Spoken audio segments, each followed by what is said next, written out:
I was standing in the parking garage of Houston Methodist Hospital at 6:47 in the evening when my son-in-law's accountant grabbed my arm and said, "Sir, I need you to come with me right now. Your daughter doesn't know I'm here, and if she finds out I talk to you, I could lose my license." I almost pulled away. I thought he was confused, maybe talking to the wrong person. But his eyes stopped me. They weren't nervous, they were certain. The kind of certain that comes from carrying something too heavy for too long. He walked me to a bench near the stairwell, looked over his shoulder twice, and then he said it. "Your son-in-law has been systematically transferring your daughter's assets out of their joint accounts for 14 months. She doesn't know, and based on what I've seen in the books, he's almost done." I told him I didn't understand. He opened his briefcase and handed me a folder. 3 pages of transactions. 6-figure withdrawals routed through an LLC I'd never heard of. Shell company registered in Delaware, controlled by my son-in-law's older brother.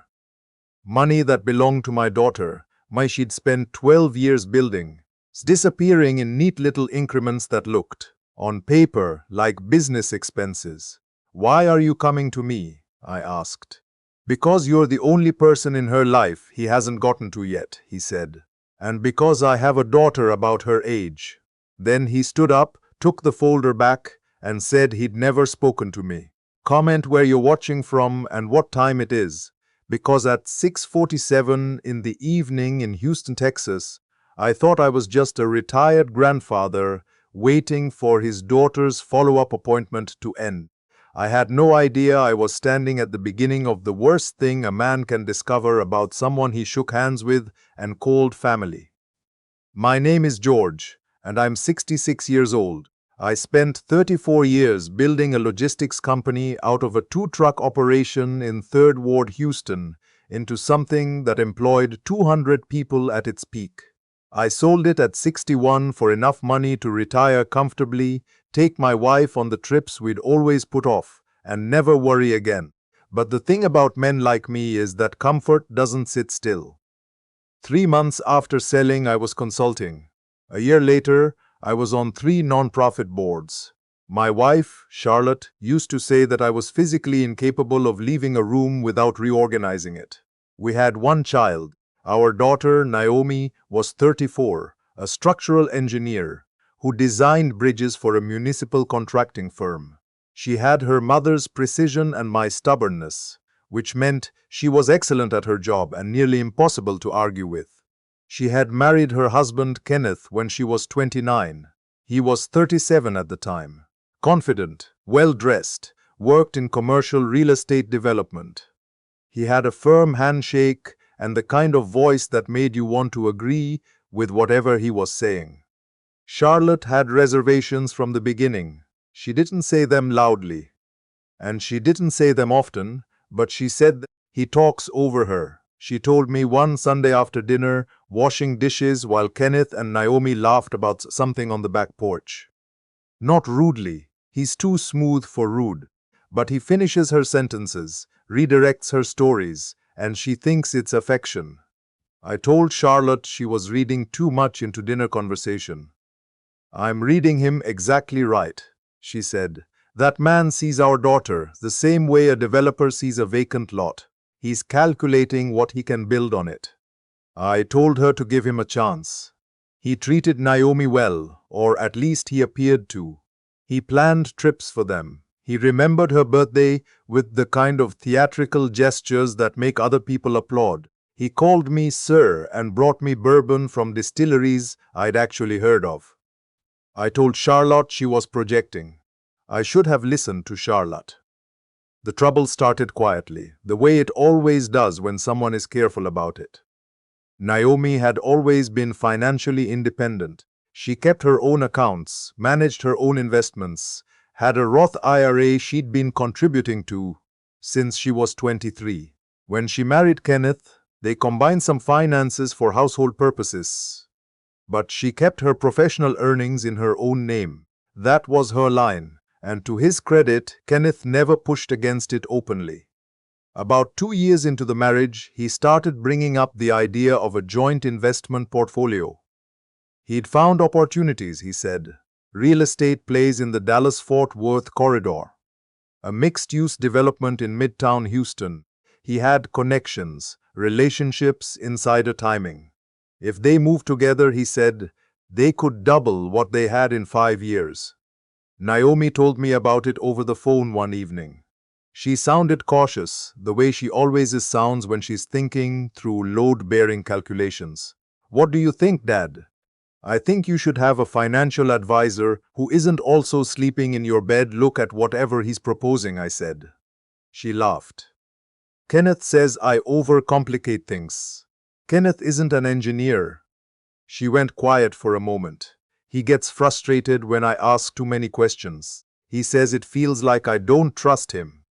That's a manipulation technique, I said, maybe too directly.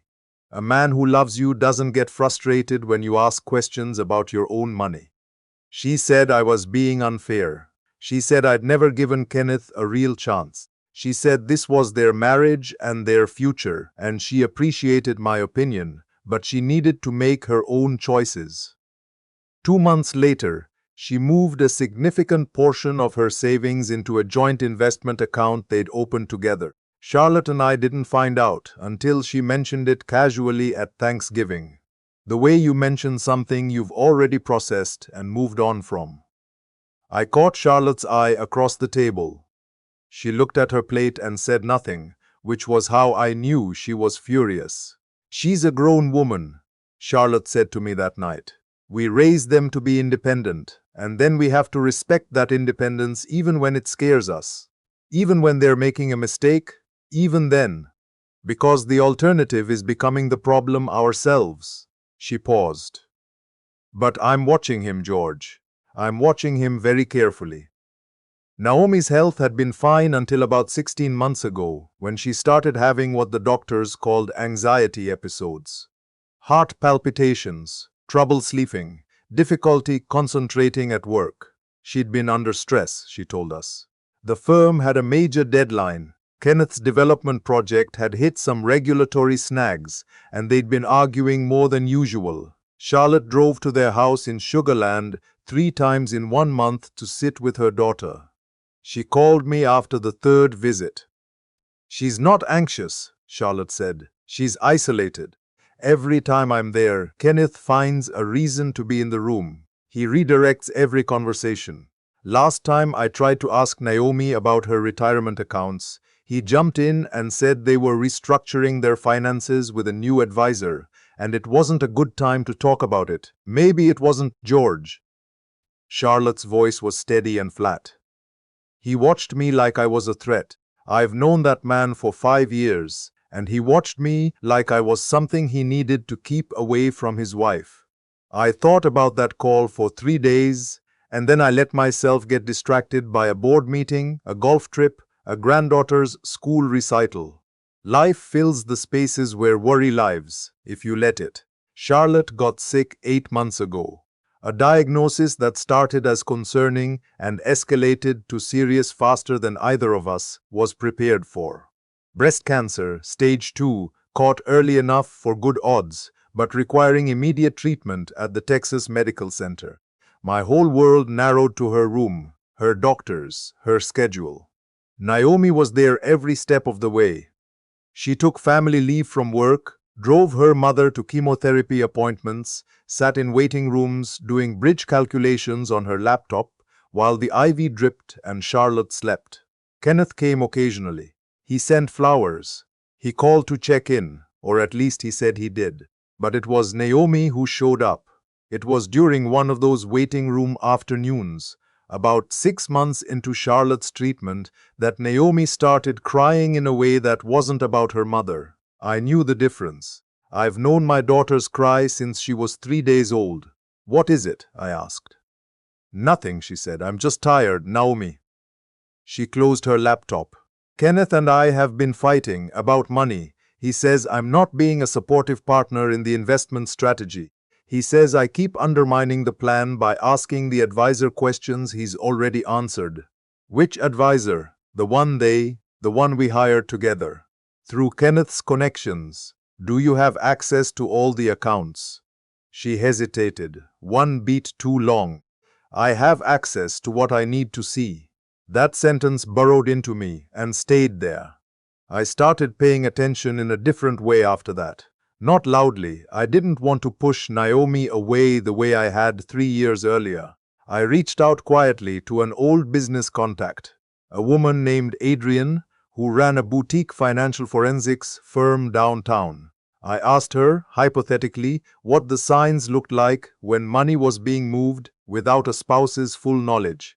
She described things with clinical precision that made me feel cold, even in the Houston summer. Then she said, if you're asking about someone you care about, get a professional to look at the paper trail before you say anything. Because accusations without documentation destroy relationships, but documentation protects them. I was still thinking about how to do that quietly when the accountant found me in the parking garage. His name was Edwin. He'd worked for Kenneth's development firm for 2 years before taking on a secondary bookkeeping role for their personal investment LLC. He'd been the one to notice the pattern because he was the one cutting the checks. He couldn't give me the documents officially. He was bound by professional obligations. But he'd written down account numbers, transaction dates, and amounts on a legal pad. He slid a photocopy under the door of my hotel room the next morning with a note that said, I can't testify, but this is real. I took it to Adrian. She looked at it for 4 hours and then called me. George, your son-in-law has been moving money from your daughter's individual investment account into the LLC using a signature authorization she signed 18 months ago that she almost certainly thought was for something else. He's done it 27 times. The total is, she paused, it's substantial, high 6 figures. Can he do that legally? The authorization gives him that access. Whether she understood what she was signing is a different question. But here's what matters right now, he's accelerating the transfers. The last 4 have been in the past 6 weeks. He's wrapping something up. Wrapping what up? In my experience, Adrian said carefully, when someone moves money like this, they're either preparing to disappear or preparing to be discovered. Either way, they're nearly finished with whatever they planned. I drove home from that call with both hands on the wheel and my jaw clenched tight enough to crack a molar. I thought about Kenneth at Naomi's birthday dinner, laughing at his own jokes. I thought about Kenneth calling Charlotte Mom at Christmas. I thought about the handshake, the bourbon, the voice that made you want to agree.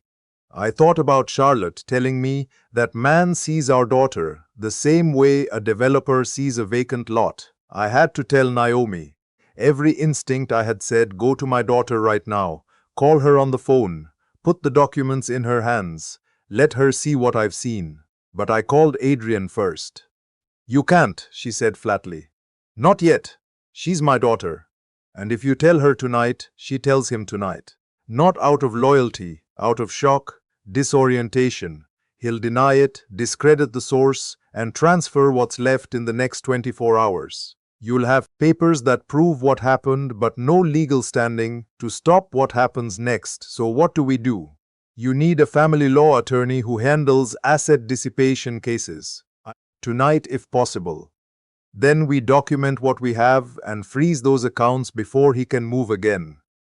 And you do not say one word to your daughter until her attorney is ready to act. That was the second hardest thing I've ever been asked to do. The hardest came later. I called my own attorney at 9 that night. He referred me to a colleague who specialized in exactly this kind of case. A woman named Barbara out of Greenway Plaza, who had handled 14 cases involving fraudulent asset transfers in divorce proceedings. She picked up on the third ring, listened for 11 minutes without interrupting, and then said, "Send me everything you have. I'll have an emergency petition ready by morning." Charlotte didn't know any of this was happening. She was 3 days out from her most recent chemo round and sleeping more than she was awake. I sat beside her bed that night and watched her chest rise and fall, and thought about how much she had seen before I had. How many times she had been right when I had been slow. "I'm sorry I didn't listen sooner," I said to her while she slept. She didn't answer, but I meant it. The next 4 days felt like walking across a frozen lake in the dark. Every step had to be careful. Every interaction with Kenneth had to look normal. I called him twice to ask about Naomi, how she was feeling, whether the project stress was easing up, the kind of calls I would have made anyway. He was warm and easy on the phone. He asked about Charlotte's treatment. He said to let him know if there was anything he could do. I said I would. Barbara filed the emergency motion to freeze the LLC's accounts on day 3. The judge granted a temporary restraining order within 4 hours. Kenneth's access to the account was suspended before he logged in that morning. On day 4, I picked Naomi up from her office and told her I needed to talk to her before we went to see her mother. I drove to a coffee shop on Westheimer, sat down across from her, and I put Barbara's summary document on the table. "Before you say anything," I said, "I need you to read this, all of it. And I need you to know that I have been sitting on this for 5 days because I wanted to make sure that by the time I told you, you were protected." She looked at me for a long moment. Then she picked up the document. She read it slowly. I watched her face do what I've watched it do her whole life when she encounters a problem. The slight narrowing of her eyes. The stillness that means her mind is working faster than her expression is showing. She got to the 3rd page and stopped. 27 transfers, she said. "Yes. And this authorization I signed." She looked up. "He told me it was for the property tax filing on the Midtown project." "I know. I asked him to walk me through it, and he said it was standard paperwork and I was overthinking it." Her voice was very quiet. The quieter Naomi gets, the more dangerous she is. I asked him twice. "You were right to ask." She set the document down. She didn't cry. She sat very still and looked at something above my head for a full minute. "How much is gone?" I told her. She nodded once, slowly, the way she nods when she's accepting the final number on a load calculation. "Is my attorney already involved?" "She filed yesterday morning. The accounts are frozen." "Is there anything else I need to sign or do today?" "Barbara can meet us in an hour." She picked up her coffee cup, put it down without drinking. "Does Mom know?" "No. I didn't want to burden her until you knew first." Naomi looked at me and something in her face shifted slightly. Not breaking, just adjusting, the way a structure shifts to redistribute its weight. "Okay," she said. "Let's go see Barbara." Kenneth came home to a different house that evening. Naomi had called the locks changed while we were at the attorney's office. Barbara had already contacted his counsel, and a process server met him at the driveway with paperwork he hadn't expected to receive for months, maybe ever. I wasn't there when it happened, but Naomi called me at 8:30 that night. "He said I was overreacting," she told me. "He said the transfers were all part of the investment strategy, and I just didn't understand how these structures worked." "What did you say?" I said I'm a structural engineer and I understand exactly how load-bearing components fail under sustained pressure. Then I closed the door. I had to sit down. We told Charlotte on a Sunday afternoon. She was feeling stronger that week, sitting up in the sunroom with her tea. Naomi sat beside her on the love seat while I pulled up a chair.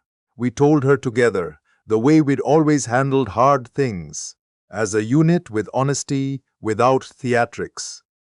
Charlotte listened without speaking. When Naomi finished, she reached over and took our daughter's hand. She held it for a moment without saying anything. Then she said, "Baby, I want you to listen to me."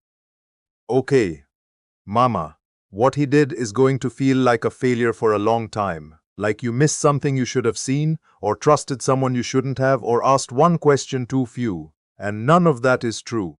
He worked very hard to make sure you couldn't see what he was doing. That's not your blindness. That's his deliberate architecture." Naomi leaned into her mother's shoulder and finally cried. Not the tight, controlled kind she'd been doing for months. The deep kind, from somewhere underneath all that precision and composure. Charlotte held her and looked at me over our daughter's head. I nodded. She nodded back. 41 years of marriage in 2 silent seconds. The legal process moved faster than any of us expected, because the evidence was organized and the paper trail was clean. Barbara was relentless. Kenneth's attorney pushed back on the authorization language, arguing that Naomi had knowingly consented to the transfers. But the judge ordered discovery, and discovery revealed text messages between Kenneth and his brother that made the authorization argument collapse entirely. In one exchange, his brother had written, "She's going to figure it out eventually," and Kenneth had replied, "By then the structure will be set. Worst case, she gets lawyers.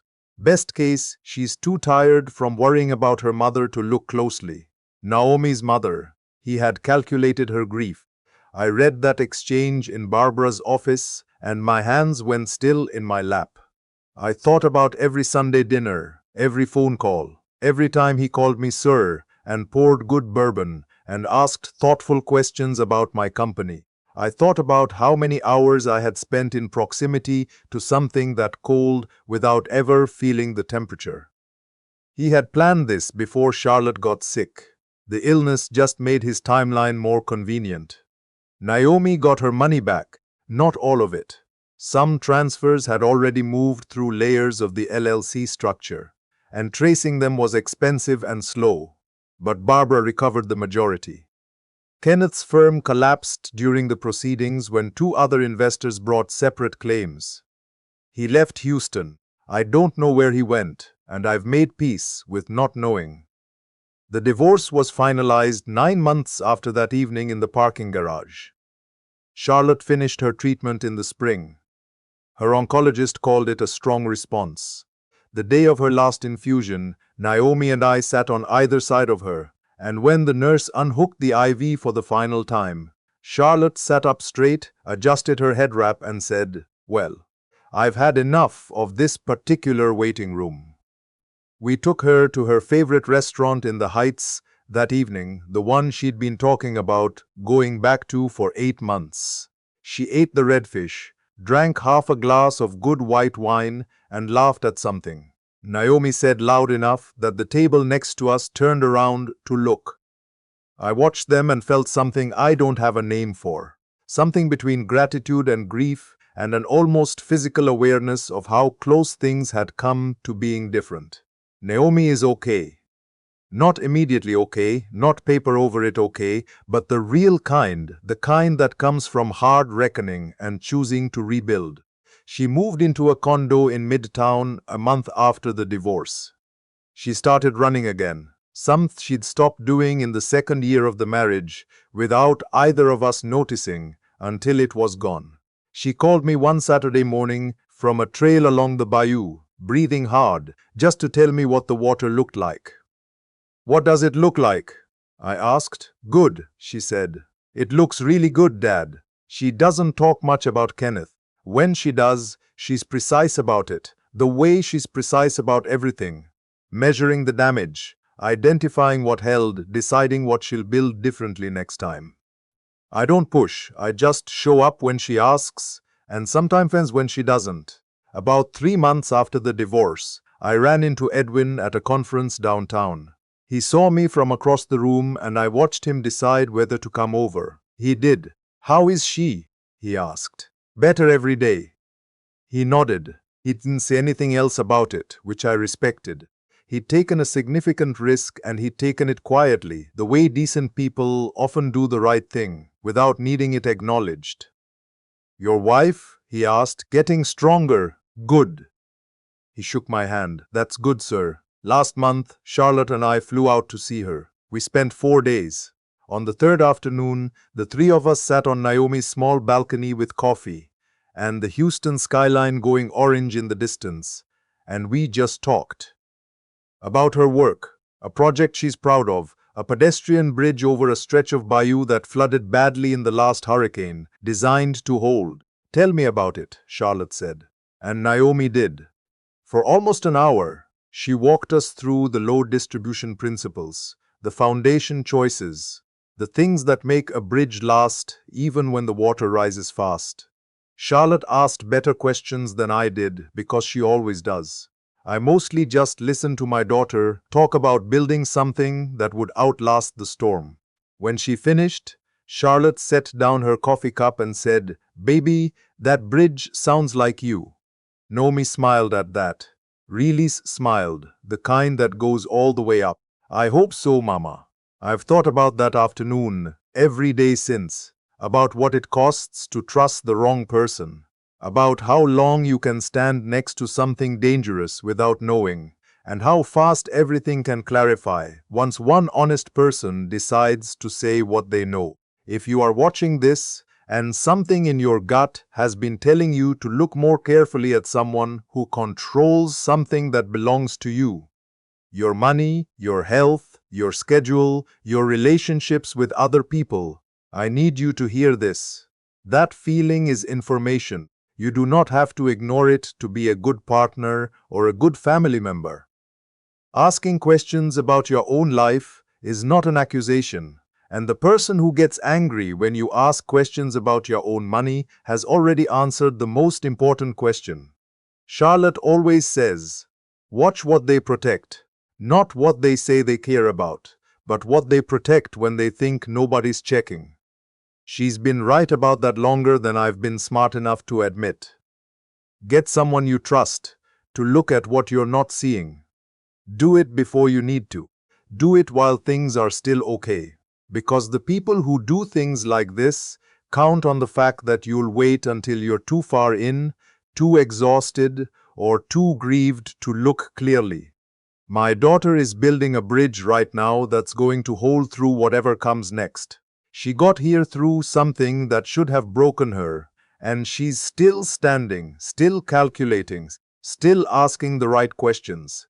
If you've ever had someone make you feel like your questions were the problem, leave me a comment, because that feeling is worth talking about, and every story shared here is a warning that helps somebody else catch it in time. This is Voices of Uncle Russell. If this story reached you, share it with someone who needs to hear it, and hold on to the people in your life who tell you the truth, even when the truth is hard to carry. Because that's the only kind of love worth building on.